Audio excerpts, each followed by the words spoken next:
शिमला के आईजीएमसी अस्पताल में लंगर लगाने वाले सरबजीत सिंह बॉबी मंगलवार को रिज मैदान पर अटल बिहारी वाजपेयी की मूर्ति के नीचे धरने पर बैठे। सरबजीत सिंह ने आईजीएमसी प्रशासन पर गंभीर आरोप लगाए हैं। मीडिया से बातचीत के दौरान सरबजीत सिंह बॉबी ने कहा कि उनकी लंगर सेवा को बंद करने की कोशिश की जा रही है और इसके लिए गंदी राजनीति की जा रही है। सरबजीत सिंह बॉबी ने कहा कि मरीजों के लिए बनाए गए रैन बसेरा को गुपचुप तरीके से टेंडर कॉल कर चहेतों को दिया जा रहा है। उन्होंने कहा कि वे 25 साल से समाज सेवा कर रहे हैं। उन्होंने कहा कि वे पिछले 6 सालों से आईजीएमसी में मुफ्त लंगर चला रहे हैं।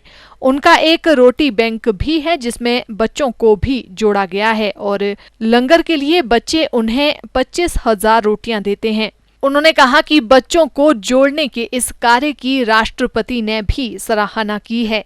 सरबजीत सिंह बॉबी ने कहा कि उन्होंने पूर्व सरकार की मदद से 2017 में रैन बसेरा बनाने का कार्य शुरू किया जो कि 2019 में संपन्न हुआ। उन्होंने कहा कि वर्तमान सरकार के कुछ लोगों को ये पचा नहीं और राजनीति कर रैन बसेरा किसी और को दे दिया गया। उन्होंने कहा कि अस्पताल को राजनीति का अड्डा बनाया जा रहा है।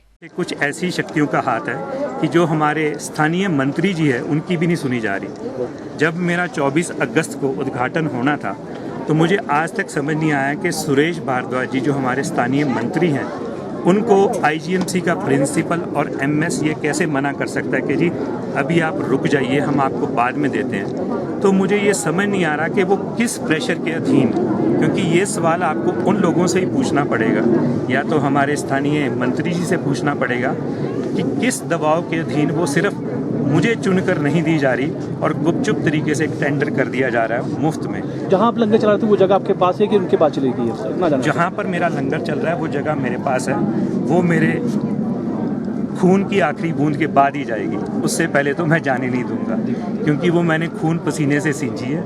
और ऐसा नहीं है कि ओवरनाइट वो बन गई हुई है, ज़ीरो से शुरुआत करके बनाई गई है। और आज भी जिस रैन बसेरा की बात कर रहा हूँ वहाँ पर पहले टैंकियाँ होती थी, एक पहाड़ी होती थी। पीडब्ल्यूडी का टेंडर नंबर 245 2017 का आप लोग चेक कर सकते हैं। पीडब्ल्यूडी की हमारे पास एक्नॉलेजमेंट्स हैं जिसमें उन्होंने हमारे से सामान रिसीव किया है और आज भी उन्होंने ये बात कही है, मानी है कि कोई भी अगर संस्था सामान देती है तो इसका मतलब ये नहीं कि वो उसी को दे दिया जाए।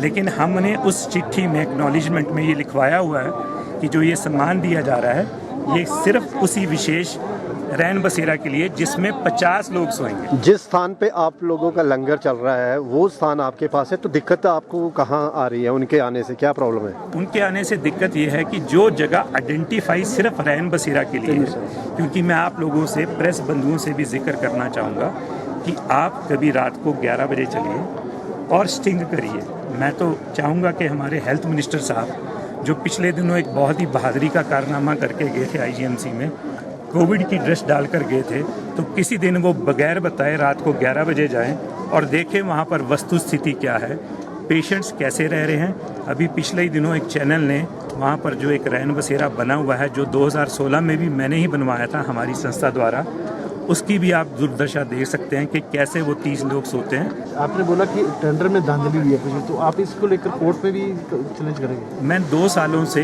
हर जगह जा चुका हूं, तो मैंने 21 जगह जाकर अपना माथा रगड़ा है, दंदौट बंदना भी की है कि ये जगह मैं बनवाना चाहता हूं, जिसमें मुख्य रूप से आचार्य देवव्रत जी, अगर कोई किसी से कॉरेस्पॉन्डेंस कर सके ईमेल के द्वारा आचार्य देवव्रत जी से भी, तो आप उनसे भी पूछ सकते हैं ये किसके द्वारा बनाया गया।